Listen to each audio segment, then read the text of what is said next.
ನಮಸ್ಕಾರ ಸ್ನೇಹಿತರೆ, ಹೇಗಿದ್ದೀರಿ ಎಲ್ಲರೂ? ಇವತ್ತು ಹಾವೇರಿ ಜಿಲ್ಲೆಯಲ್ಲಿರುವ ಒಂದು ಮಂಡಕ್ಕಿ ಅಂಗಡಿಗೆ ಬಂದಿದ್ದೇವೆ. ಯಾವ ರೀತಿ ಮಂಡಕ್ಕಿಯನ್ನು ತಯಾರಿಸ್ತಾರೆ, ನಾವು ಉತ್ತರ ಕರ್ನಾಟಕದಲ್ಲಿ ಸುಸಲಾ ಎಂದೇ ಪ್ರಸಿದ್ಧವಾಗಿದ್ದು ಮತ್ತು ವಿವಿಧ ರೀತಿಯ ಹೆಸರಿನಿಂದ ಕರೆಯಲಾಗುತ್ತೆ. ಆ ಕಾರಣದಿಂದ ಯಾವ ರೀತಿ ಮಂಡಕ್ಕಿಯನ್ನು ತಯಾರಿಸ್ತಾರೆ ಮತ್ತು ಭತ್ತವು ತಂದು ಅದಕ್ಕೆ ಯಾವ ರೀತಿ ಕುದಿಸಿ ಮತ್ತು ವಿವಿಧ ರೀತಿಯಂತಹ ಬೆಂಕಿಯಲ್ಲಿ ಹಾಕಿ ಯಾವ ರೀತಿ ತಯಾರಿಸ್ತಾರಂತೆ ನೋಡೋಣ. ನಾವು ಒಂದು ಮುಂಜಾನೆ 6 ಗಂಟೆಗೆ ಭತ್ತದ ಒಂದು ಸಿಟಿ ಒಳಗಡೆ ಇರುವಂತಹ ಒಂದು ವ್ಯವಸ್ಥೆಯಲ್ಲಿ ಬಂದಿದ್ದೇವೆ. ಇಲ್ಲಿ ನೋಡ್ತಾ ಇರ್ಬೋದು, ಭತ್ತವನ್ನು ಕುದಿಸಿ ಹಾಕ್ತಿರ್ಬೋದು.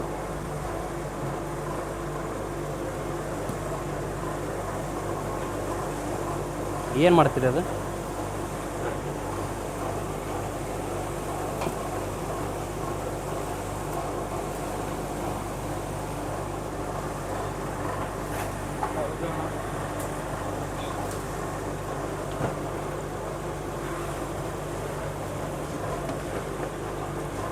ಮುಂಜಾನೆ 6 ಗಂಟೆಗೆ ಈ ಭತ್ತವನ್ನು ಕುದಿಸಿ ಒಣಗಿಸಿ ಮಷಿನ್ಗೆ ಹಾಕ್ತಾರಂತೆ.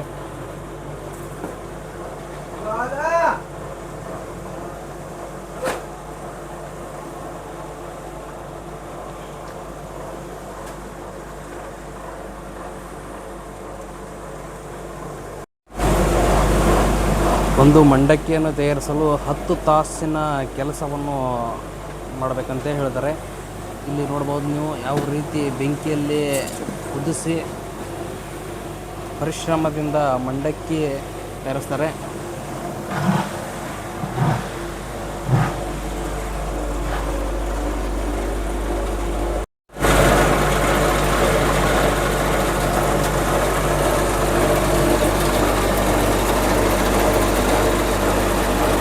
ಯಾವ ರೀತಿ ಮಂಡಕ್ಕಿಯನ್ನು ತಯಾರಿಸ್ತಾರೆ, ಆ ಮಿಷಿನಿಗೆ ಹಾಕುವುದರಿಂದ ಅದರ ಮೇಲಿರುವ ಭತ್ತದ ಮೇಲಿರುವ ಸೊಪ್ಪೆಯನ್ನು ತೆಗೆದು ಅಕ್ಕಿಯ ರೂಪದಲ್ಲಿ ಬರ್ತಂತೆ. ಈ ಮಂಡಕ್ಕಿಯನ್ನು ತಯಾರಿಸೋಕ್ಕಿಂತ ಮುಂಚೆ 9 ತಾಸು ಅಥವಾ 8 ತಾಸು ನೀರಿನಲ್ಲಿ ಕುದಿಸಿ ನಂತರ ಈ ಮಿಷಿನಿಗೆ ಹಾಕ್ತಾರಂತೆ.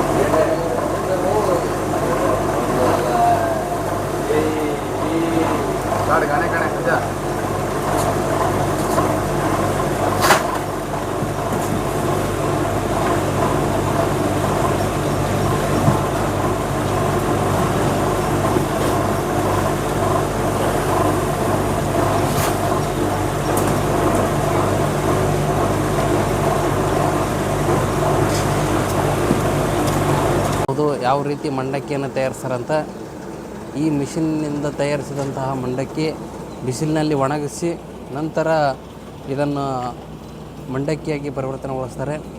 ಅಲ್ಲಿ ನೀವು ನೋಡಿರ್ಬೋದು, ಕುದಿಸಿದ ನಂತರ ಆ ಭತ್ತವನ್ನು ತಂದು ಈ ಮಿಷಿನ್ನಲ್ಲಿ ಹಾಕ್ತಾರೆ. ಈ ಮಿಷಿನ್ನಲ್ಲಿ ಹಾಕಿದ ನಂತರ ಅದರ ಮೇಲಿರುವ ಸೊಪ್ಪೆಯನ್ನು ತೆಗೆದು ನಂತರ ಅಕ್ಕಿಯ ಪರಿವರ್ತನೆಯನ್ನು ತಾಳ್ತೈತಿ.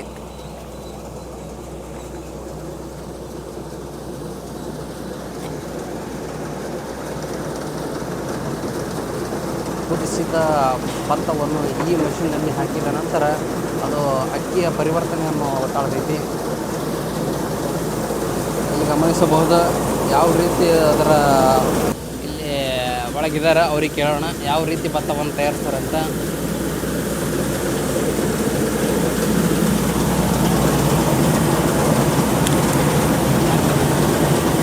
ಈ ಮಷಿನ್ಗೆ ಹಾಕಿದ ನಂತರ ಪ್ರೊಸೀಜರ್ ಏನೇನು ಮಾಡ್ತಾರೆ ಅಂದರೆ ಅದು ಬಿಸಿ ಇರ್ತೈತಲ್ಲ, ಇದಕ್ಕೆ ತಂದು ಹಾಕಿದ್ರಂದ್ರೆ ಇದು ತಣ್ಣಗೆ ಮಾಡಿಕೊಡುತ್ತೆ.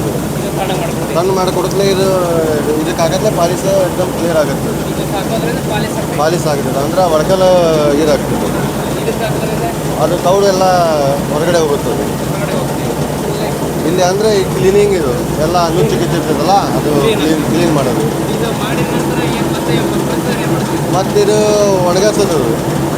ಒಣಗಿಸಿ ಆಮೇಲೆ ಅದು ಏನಂತಲ್ಲ ಲೈಟಾಗಿ ಒಣಗಿಸಿ ಅದು ತಂದು ಉಪ್ಪು ನೀರು ಹಚ್ಚಿ ಅದು ಹುರಿಯೋದು ಮತ್ತು ಹಾಂ ಹಾಂ. ನೋಡಿದ್ರಲ್ಲ ಸ್ನೇಹಿತರೆ, ಈ ಒಂದು ಮಂಡಕ್ಕಿಯನ್ನು ತಯಾರಿಸಲು ಎಷ್ಟು ಪರಿಶ್ರಮ ಬೇಕಂತೆ. ಒಂದು ಮಂಡಕ್ಕಿಯನ್ನು ತಯಾರಿಸಲು 10 ತಾಸಿನ ಪರಿಶ್ರಮ ಅವಶ್ಯಕತೆ ಇದ್ದು ಹಲವಾರು ಪ್ರಕ್ರಿಯೆಗಳ ನಂತರ ಮಂಡಕ್ಕಿಯನ್ನು ತಯಾರಿಸುವುದನ್ನು ನಾವು ಇಲ್ಲಿ ಗಮನಿಸಬಹುದು.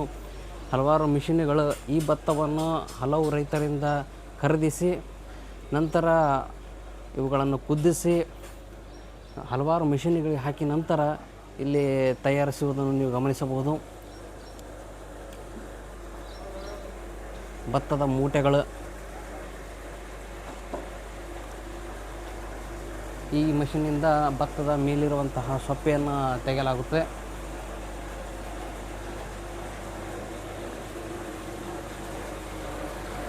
ನೀವು ಇಲ್ಲಿ ಗಮನಿಸಬಹುದು, ಇಲ್ಲಿ ಈ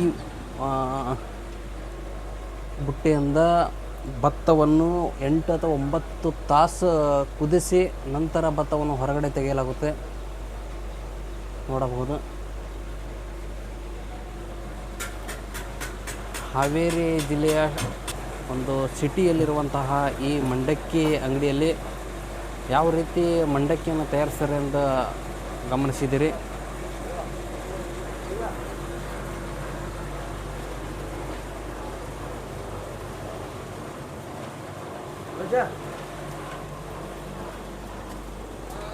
ನಾವು ಯಾವ ರೀತಿ ಮಂಡಕ್ಕಿಯನ್ನು ತಯಾರಿಸಿದ್ದೆಂದು ಗಮನಿಸಿದ್ದೇವೆ. ಉತ್ತರ ಕರ್ನಾಟಕದಲ್ಲಿ ಸುಸಲಾ ಎಂದೇ ಪ್ರಸಿದ್ಧವಾಗಿದ್ದ ಅಥವಾ ಮಿಡ್ಚಿ ಮಂಡಕ್ಕಿ ಎಂದೇ ಪ್ರಸಿದ್ಧವಾದಂತಹ ಕರ್ನಾಟಕದಲ್ಲಿ ಮಂಡಕ್ಕಿ ಯಾವ ರೀತಿ ತಯಾರಿಸ್ತಾರೆ ಅಂತ ನಾವು ಇಲ್ಲಿ ಗಮನಿಸಿದ್ದೇವೆ.